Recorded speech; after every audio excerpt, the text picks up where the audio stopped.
Okay, friends, hello, back again. One more point I want to bring up. So, there's been a lot of shakeups in Congress right now. Of course, Eric Swalwell's, fall from grace. He's leaving his seat as a congressional representative due to the seriousness of the sexual allegations. And a guy named Tony Gonzalez, he's also leaving for the same thing.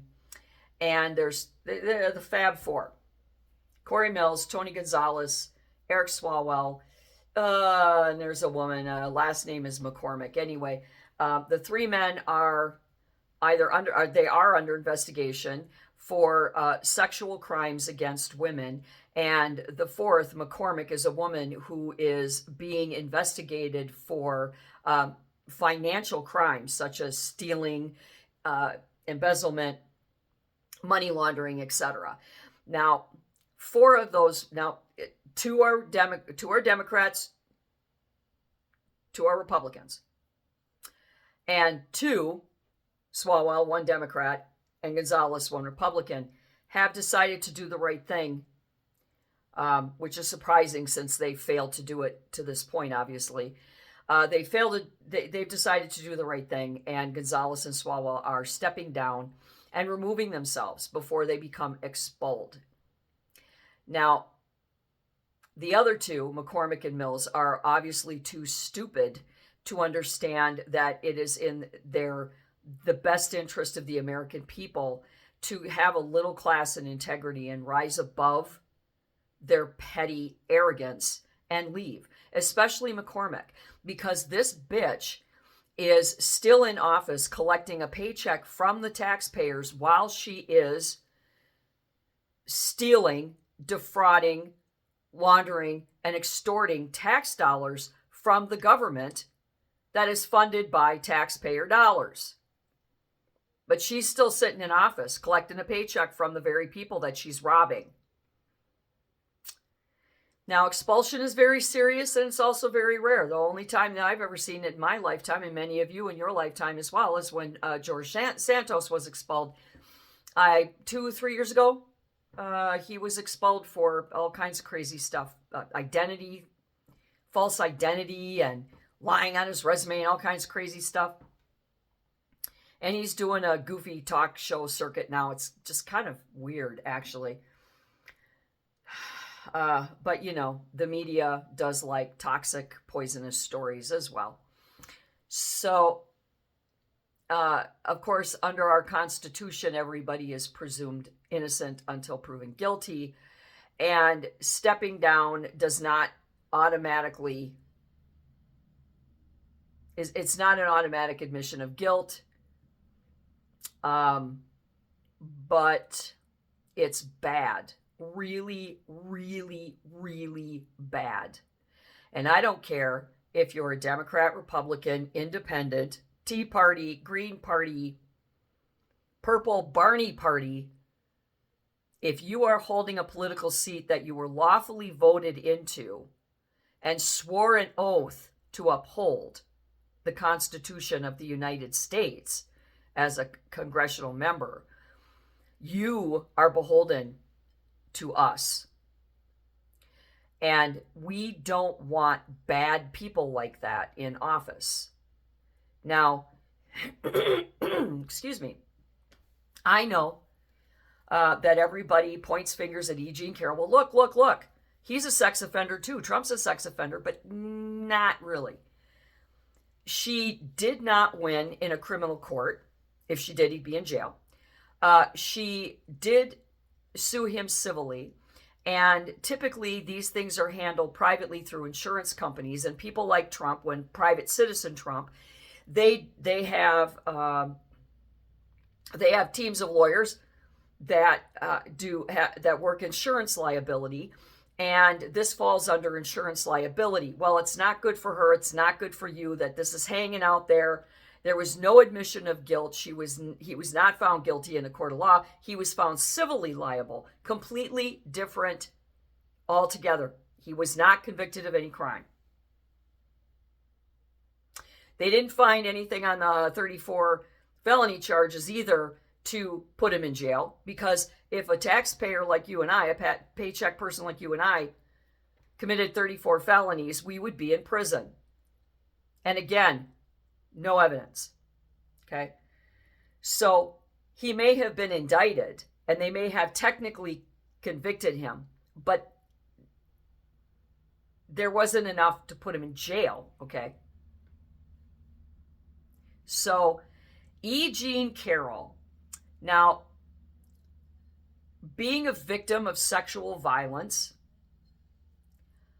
and I'm not talking just, one incident, 21 years of imprisonment, torture, on and on. I am telling you that this woman, her body language, her voice inflection, her facial features, her eye tics, I found it really difficult to believe her. For one thing, someone like Donald Trump doesn't go to Bergdorf's and buys his own clothes. He doesn't go grocery shopping at Walmart. He has a team of people that do that for him, because these people are 24-hour workers. They are conducting business 24 hours, and for security, they don't leave the house for those trivial things. Now, he may have been there for a social event or whatever. But if you look at the history, excuse me again, Trump, there were pictures of him with her and her husband. So it was a group photo. And when you are Donald Trump or someone famous like that, and you show up at a public event, whether you're paid to be there or not, or invited to be there or not, if you are at this public event, everybody wants to take pictures with you. And that doesn't mean that he knows this person. It just means that this person wants a picture. So people do that because it gets attention to them and their causes and whatever. So, look, I saw Donald Trump. That doesn't mean they're close friends or they know each other. Okay? So they're claiming that Donald Trump went into a store where you buy clothing and jewelry and crap like that, and that she just happened to be there alone and vulnerable shopping, and that he followed her into a dressing room and molested her. I find this hard to believe for many, many reasons. One, the store is a public space with lots of cameras. If you have a customer base to the level of multi-million and multi-billionaires, you have high security, physical humans on the ground, cameras everywhere, sensors on your clothing and jewelry and whatever.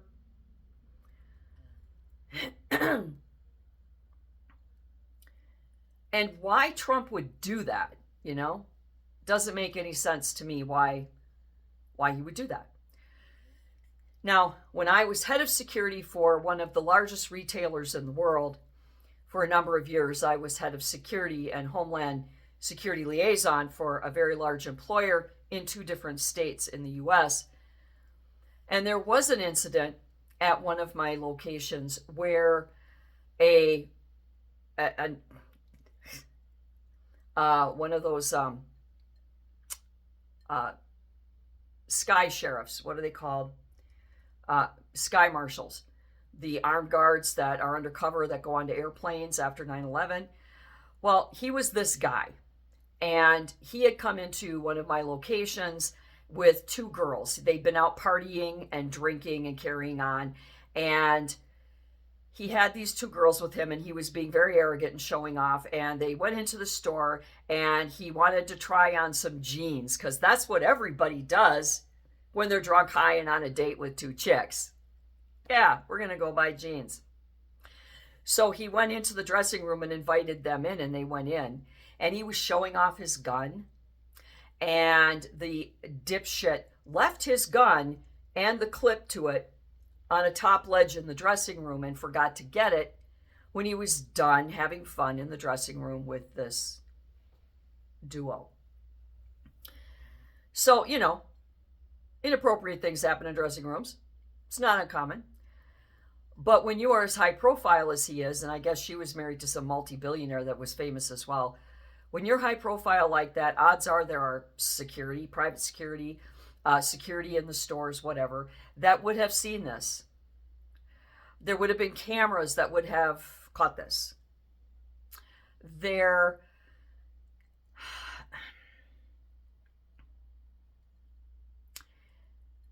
was a claim of DNA on a garment. Wow, sounds familiar, doesn't it? Monica, Billy, Hillary, Killary, as they're calling her now. I love it. So this woman was at a party where Donald Trump was eating, drinking. He had touched many, many, many things. He may have coughed into a napkin, blown his nose into a napkin, and she picked it up, brought it home, and rubbed it on her clothes. I mean, there's a slew of ways that this could have gone down. And because people are single-celled thinkers these days, and they go into, oh, well, see, his DNA was on her dress. There's only one way that could have gotten on her dress. Well, first of all, you know how long it takes a guy to have an orgasm? Some guys don't take a couple of minutes. Some take a long time. Odds are, yeah. And you can get DNA and put it on clothing in many, many, many ways. You don't have to, have an orgasm on a dress to make it happen. Also, why wouldn't she try to leave? Why wouldn't she scream for help? Afterward, nobody said that she was distraught, disheveled, shaking, upset. She just went about her shopping day. Yeah.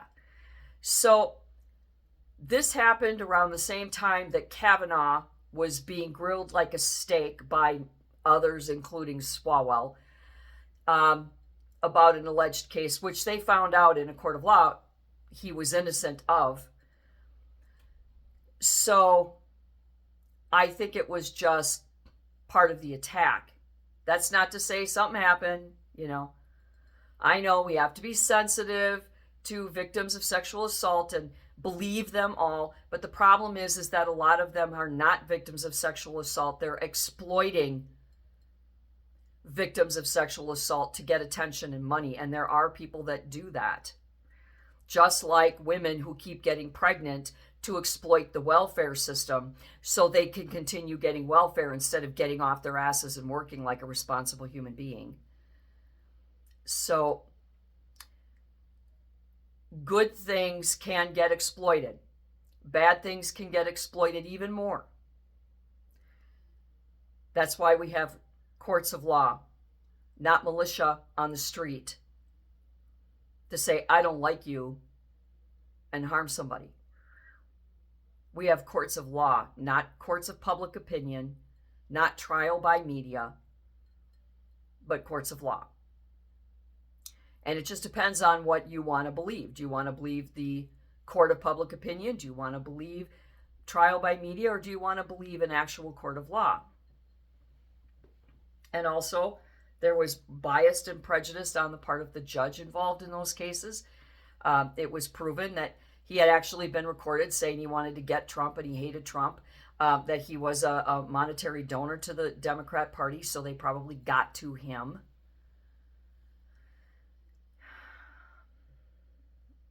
So, sex offenders come in all shapes, sizes, genders, religions, age groups.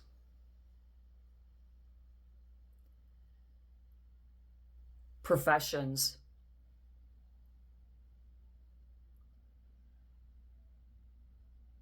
And I am absolutely just sickened by what's happening.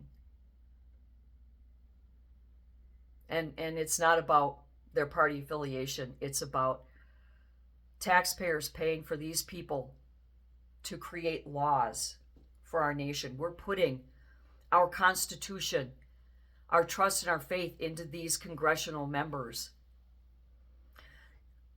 And they're using their power to harm and violate innocent people.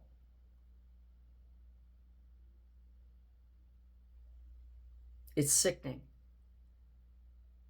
And when all of this falls apart, I want you to remember what side of this argument you are on.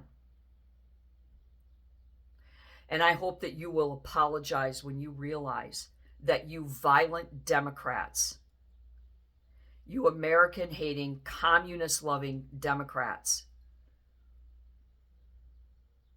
are on the side of wrong. And until next time, do good and be good.